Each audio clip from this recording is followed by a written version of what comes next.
এমন কিছু গুনাহ আছে মরার পরে শাস্তি তো হবেই, কিন্তু মরার আগে দুনিয়াতে থাকতেই আযাব গজব শাস্তি শুরু হয়ে যাবে।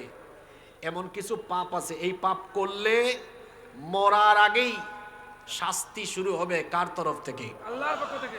আজকে এমন 13টা গুনার কথা বলবো। এই 13টা গুনাহে যারা লিপ্ত হবে মরার আগেই, বলেন মরার আগে কি শুরু হবে? আযাব শুরু হবে, শাস্তি শুরু হবে। তাহলে আগে টপিক বুঝেন, নইলে আপনি মাহফিল থেকে বাড়ি ফিরবেন, বলবে হুজুর কি নিয়ে আলোচনা করলো, বলবেন হুজুর কি কি জানি চিৎকার করে চলে গেছে। আগে টপিক বুঝেন। গুনাহ এবং পাপের চূড়ান্ত শাস্তি কি? জাহান্নাম। জাহান্নাম। দুনিয়াতে না আখিরাতে? আখিরাতে।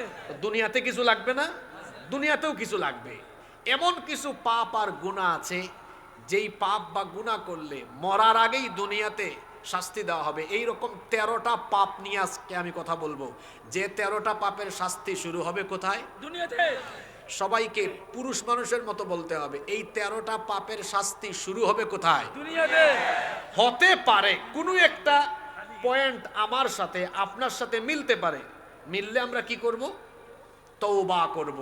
কারণ আমার আপনার গুনাহ যত বেশি, আল্লাহ পাকের দয়া হলো তার চাইতে আরো বহু গুণ বেশি। সুবহানাল্লাহ।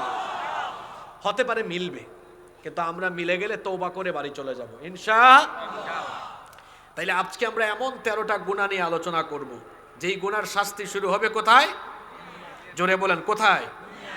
শুরু হচ্ছে নাম্বার 1। খেয়াল করেন, 1 নাম্বার জুলুম। জুলুমের শাস্তি শুরু হয় কোথায়? সবাই তো বললেন না, জুলুমের শাস্তি শুরু হয় কোথায়? জুলুম এমন এক জঘন্য গুনাহ, এই গুনাহে লিপ্ত ব্যক্তি দুনিয়া থেকেই শাস্তি পাওয়া আরম্ভ হবে।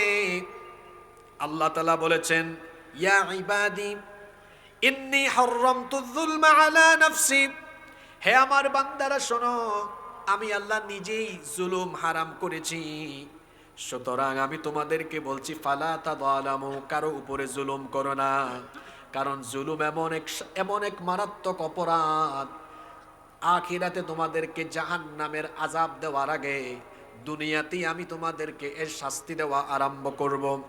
বুখারী এবং মুসলিম শরীফের বর্ণনায় হাদিস এসেছে, আল্লাহর নবী বলেছেন, ইন্নাল্লাহা লা ইউমলি লিয-যালিম, নিশ্চয়ই আল্লাহ জালিমকে অবকাশ দেন, জালিমকে ছাড় দেন।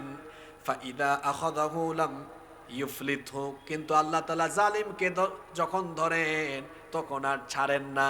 তার মানে আল্লাহ তাআলা জালিমকে অত সহজে ধরেন না, কিন্তু যখন আল্লাহ ধরেন তখন আর ছাড়েন না। এজন্য খবরদার, কখনো কারো উপর জুলুম করবেন না। আপনি কোনো মানুষের উপর জুলুম করলে পরে আপনার এই খবর, এইটা সম্পর্কে যিনি জানেন, জোরে বলেন তিনি কে? এটা ভাববেন না যে আপনার জুলুমের খবর সম্পর্কে আল্লাহ গাফেল না, আল্লাহ গাফেল, আল্লাহ জানেন না, এমনটা আপনি ভাববেন না।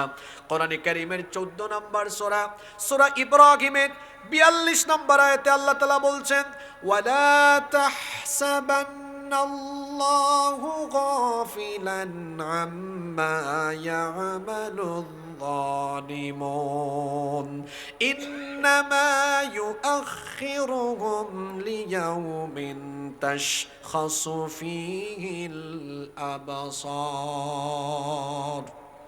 আল্লাহ তাআলা বলছেন, জালিমরা যেন এটা না ভাবে, এটা যেন মনে না করে যে তাদের জুলুমের খবর সম্পর্কে আল্লাহ তাআলা গাফেল, আল্লাহ জানেন না।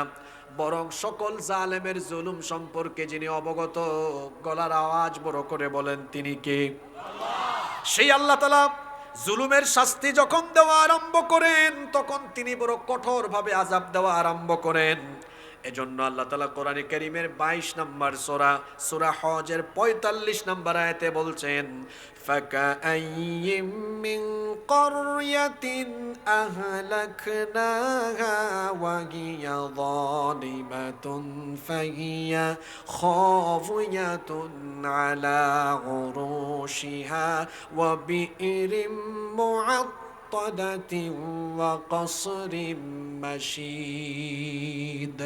আল্লাহ তাআলা বলছেন, এমন বহু এলাকা, এমন বহু জনপদ আছে যে এলাকার, যেই জনপদের অধিবাসীরা জালেম হওয়ার কারণে আমি তাদের ঘরের ছাদ সহ বাড়ি সহ ধ্বংসস্তূপে পরিণত করে দিয়েছি, তাদের এলাকার কুয়াগুলোকে আমি পরিত্যক্ত বানিয়ে দিয়েছি এবং তাদের সুন্দর আর সুউচ্চ প্রাসাদগুলোকে একেবারে ধ্বংস করে দিয়েছেন কে?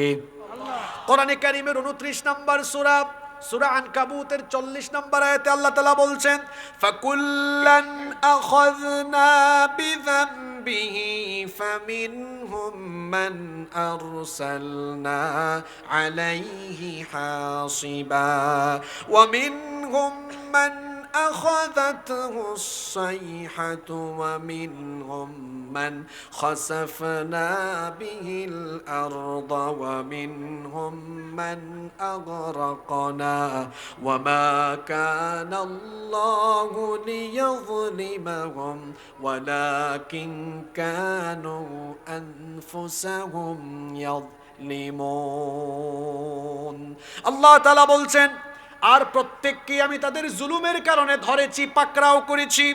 কাউকে কাউকে তাদের জুলুমের কারণে আসমান থেকে পাথর কুচির বৃষ্টি নাজিল করে সমূলে ধ্বংস করে দিয়েছি। কারো কারো জুলুমের কারণে আসমানি গজব দিয়ে বিকট আওয়াজ দিয়ে গোষ্ঠী শুদ্ধা আমি শেষ করে দিয়েছি। কাউকে কাউকে তাদের জুলুমের কারণে জমিন উল্টায়া মাটির তলায় ধসায়া দিয়েছি।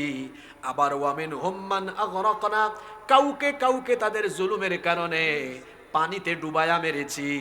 আল্লাহ বলছেন, সেই আল্লাহ আমি হলাম এমন, আমি কারো উপর জুলুম করি না, বরং যখন তোমরা মানুষের উপর জুলুম করো তখন আমি আল্লাহ এমন ভাবে ধরি।